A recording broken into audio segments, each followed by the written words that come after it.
Hello everyone, welcome to Synopsis IAS. I am Divyanshi Singh, selected as Deputy Collector in UP PCS 2020. Also, I have secured All India rank 726 in UPSC Civil Services Examination. So इस lecture में हम cover करेंगे international relations में in bilateral relations India France relations. So this lecture is part of mains classroom program. इसके अलावा जो भी courses available हैं सिनॉप्सिस आईएएस पर, आप synopsisias.in वेबसाइट विज़िट कर सकते हैं. यहाँ पे आपको बाकी कोर्सेज के बारे में डिटेल में जानकारी मिल जाएगी, like special courses, classroom courses which are available, right. So you can get to know about this. Moving on to the lecture. जब हम इंडिया फ्रांस रिलेशंस की बात करते हैं तो सबसे पहले हमें पता होना चाहिए background of these relations. Background of the relations, right? Then what are the areas of cooperation? जब हम bilateral relations की बात करते हैं, so we also talk about areas of cooperation. So areas of cooperation में क्या क्या आ सकता है? Economic cooperation आ सकता है, right? Defense cooperation आ सकता है, space cooperation आ सकता है, nuclear cooperation आ सकता है, right? Science and tech field में कोऑपरेशन, टेक्नोलॉजी ट्रांसफ़र में कोऑपरेशन, डिफेंस में we have so many defence deals, transfer of Rafale fighter jets, right. तो उसके बारे में आप बात कर सकते हैं. उसके अलावा आप रिन्यूएबल या फिर क्लीन एनर्जी के बारे में बात कर सकते हैं कि देयर इज़ कोऑपरेशन, जैसे कि international solar alliance, right, which was an initiative and with the leadership of India and France. तो आप उसके बारे में बात कर सकते हैं, right. Then there are several strategic field में cooperation, right. Both India and France, they are like-minded countries when it comes to global order, right? So India also wants कि we should have multipolar global order. France also wants the same, right? And then it also wants कि rule based international order होना चाहिए. So in these areas there is like-mindedness between both the countries. Then उसके अलावा we have seen that China's influence is rising. So यहाँ पर again both the countries have stakes ताकि there should be more multipolar global order rather than bipolar या फिर unipolar world order. So again checking the excessive influence of China in the region. So यहाँ पर strategic cooperation है, strategic convergence है, right. Then several areas, global events like terrorism है, like pandemic है, like climate change है.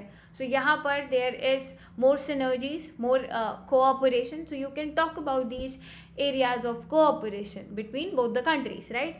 Then there are several challenges. So what are the challenges in the relationship? We'll talk about. And then what is the way forward? Way forward क्या है? That also we should talk. So अगर हम India France relationship की बात करें, so we have a relations of bonhomie.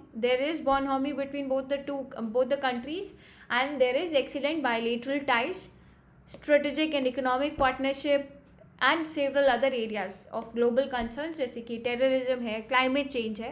So that these are areas of cooperation. So in all we have good bilateral relations with France. So यहाँ पे अगर हम बात करें फ्रांस के साथ इंडिया के bilateral relations establish हो गए थे even immediately after our independence, right?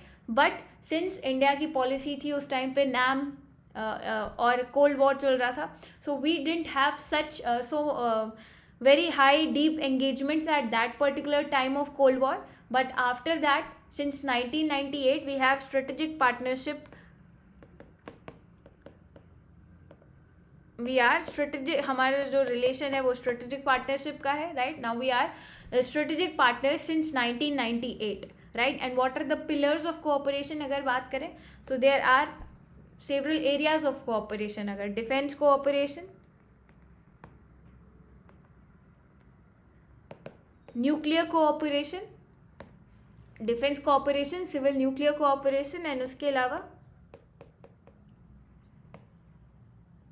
space cooperation. So these are the important pillars of cooperation between the two countries, right? So both the countries have a excellent bilateral relationship. So अगर हम बात करें कि what are the areas of cooperation. अगर cooperation की बात करते हैं तो उससे पहले इंडिया के लिए क्या सिग्निफिकेंस है with respect to relationship, good relationship with France. So the relative harmony between the major powers witnessed after Cold War is now becoming a distant memory. And in the context of slow breakdown of post-war order India and France could make coalitions that can provide a measure of stability, right? So India के लिए significance था उस time पे, right? After the Cold War era, right? Since India had a strategic partnership with France, it could cooperate with France on several fronts. Defense area में cooperate कर सकता है, nuclear technology में cooperate कर सकते हैं.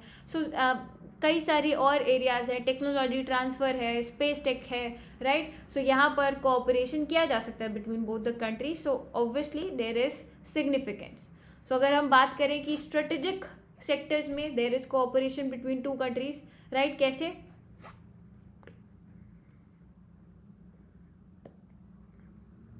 What are the strategic sectors? Strategic sectors like space, like defense, right? So यहाँ पर technology transfer from France. It is a technologically advanced country. It is one of the country which has reaped the benefits of industrial revolution. So obviously it is a technological advanced country. So यहाँ से technology transfer जो है to India can actually boost manufacturing in India, right. So अगर हम defence में देखते हैं, सो कई सारी, जैसे कि both India and France has agreement on Scorpion nuclear submarine, right. तो उसमें both the countries are cooperating and there would be sharing of technology also, right. So यहाँ पर आप बात कर सकते हैं. उसके अलावा consolidation of civil nuclear cooperation and space cooperation is also there, right. India जो है कई सारे जो मिशंस हैं, कई सारी सैटेलाइट्स हैं, वो फ्रांस के लॉन्च पैड से लॉन्च करता है, राइट. उसके अलावा कई सारे कंपोनेंट्स हैं जो कि इंडिया अपने स्पेस प्रोग्राम में फ्रांस से यूज़ करता है, right. Then also both the countries have civilian nuclear agreement since 2008. So again यहाँ पर भी कोऑपरेशन तो है. So if we talk about defense, यहाँ पे commitment जो है that goes beyond the buyer-seller relationship in terms of weapon procurement, right. Signing of agreement of reciprocal logistic agreement है. तो यहाँ पे दोनों countries की navies they will provide each other support, right. जो भी होगा repair वगैरह and all logistical exchanges that can be done. उसके अलावा France has emerged as India's most reliable partner in relating to terrorism in Kashmir. Terrorism and Kashmir में stability है, piece है. So France जो है वो इंडिया का कॉज जो है वो सपोर्ट करता है. उसके अलावा डिफेंस में आप जाओगे तो Rafale jet, that in fighter jets that India procured from France. So there are significant areas of cooperation. उसके अलावा अगर आप रीजनल कोऑपरेशन की बात करते हो, so to intensify maritime and naval cooperation in Indian Ocean and Indo Pacific.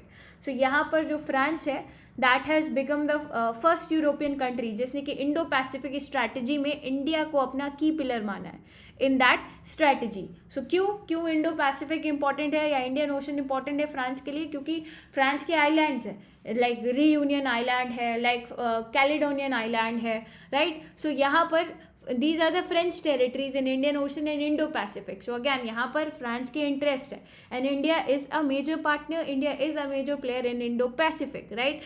We have seen that with the emergence of Quad, with the growing significance of China, assertion of China in this region, India is seen as a major player to counter that, right. So again both the countries have cooperation in this area, right. So you can talk about that.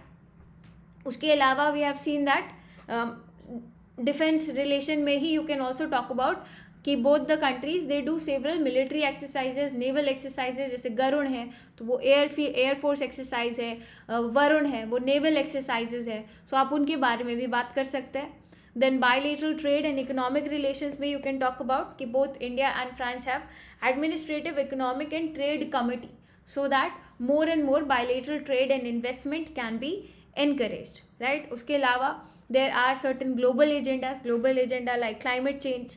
So both the countries, जैसे कि international solar alliance है, international solar alliance. So इसके headquarters कहाँ हैं आप comment में बताइएगा. So International Solar Alliance, it is established through joint initiative of France and India, right? उसके अलावा renewable energy में, clean energy में there is cooperation. Terrorism है, so to counter terrorism, France may be after that particular incident, terrorist bombing in Paris, the significance of cooperation on terrorism, that has become all the more important for France. And then यहाँ पर radicalization of youth is also one of the major problem that is being seen in the western countries, right? Lone wolf attack. So again, cooperation and terrorism is one of the main area. Then cyber security, digital technology, these are the areas which are emerging, which are the emerging areas where cooperation is there, right? Then developing the solar alliance. उसके अलावा what can be the other areas of cooperation अगर हम बात करें, so strategic convergence की हमने बात करी, rising China's influence in Indo-Pacific, so again both the countries have their own interest. उसके अलावा अगर आप बात करो कि दोनों कंट्रीज के बीच में कोऑपरेशन है, so France supports India's case that India should be given permanent membership to UNSC. So again France यहाँ पे सपोर्ट करता है permanent membership of India to UNSC.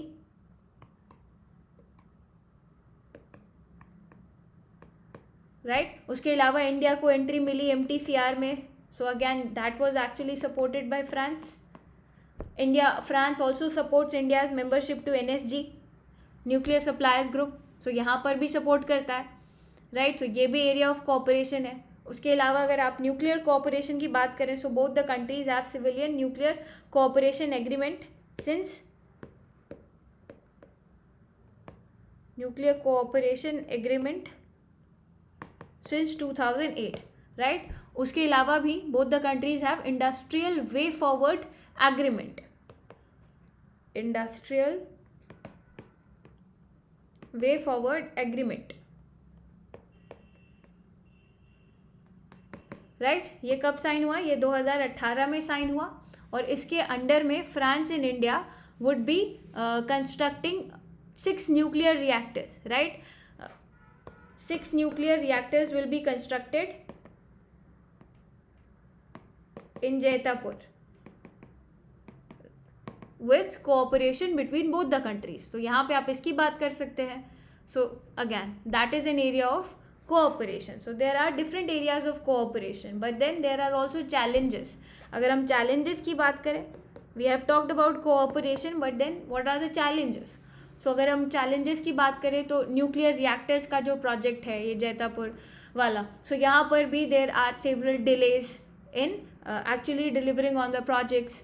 उसके अलावा डिफेंस जो डील्स होती हैं, सो डिफेंस डील्स में भी there are delays. So delays की वजह से अगैन देर इज उसका जो स्पिल ओवर इफेक्ट है वो हमें रिलेशनशिप में देखने को मिलता है, right, negative effects.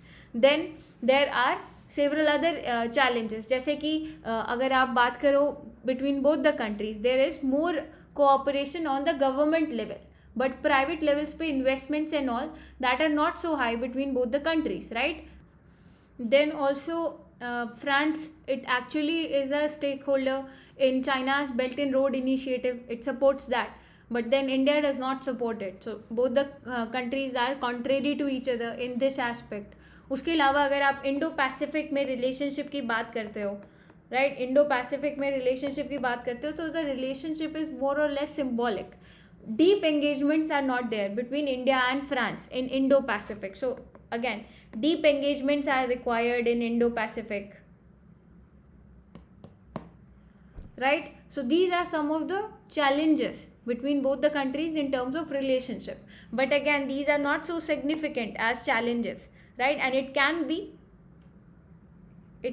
dealt with, right. So यहाँ पर both the countries have common interests when it comes to fighting terrorism, when it comes to curtailing the influence, the aggression of China in the region, right, when it comes to rule-based international order, right. उसके अलावा multipolar world order.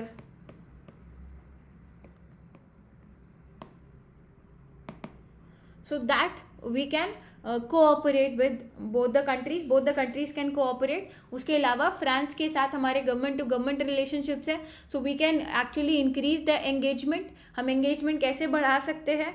We can actually increase the private investment from companies in France, right?